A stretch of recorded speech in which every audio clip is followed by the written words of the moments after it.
ભાવનગર શહેરમાં ઉનાળાનો પ્રારંભ થયા બાદ મધ્યમાં પહોંચેલા ગરમીના સમયમાં લોકોને સવારથી રાત સુધી ભારે ગરમીનો સામનો કરવો પડી રહ્યો છે। ભાવનગર શહેરમાં તાપમાનનો પારો 45 ડિગ્રીએ પણ પહોંચી ગયો છે, ત્યારે પક્ષીઓ પણ જાહેર રસ્તા ઉપર ઢોળાયેલા પાણીમાં ઠંડક શોધી રહ્યા છે, તો બીજી તરફ લોકો દ્વારા શેરડીનો રસ, શરબત વગેરે આરોગીને શરીરમાં ઠંડક કરતા નજરે પડી રહ્યા છે। જ્યારે રસ્તા ઉપર નીકળતા લોકો મોઢે રૂમાલ બાંધીને અને માથે ટોપી પહેરીને ફરજિયાત નીકળી રહ્યા છે। આમ આકરી ગરમી વચ્ચે ભાવનગરવાસીઓ અકળાઈ ગયા છે।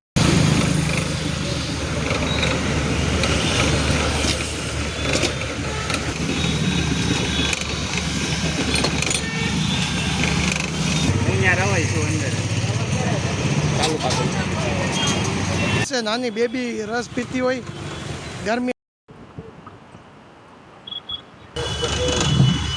શેરડીનો રસ એક નંબર છે।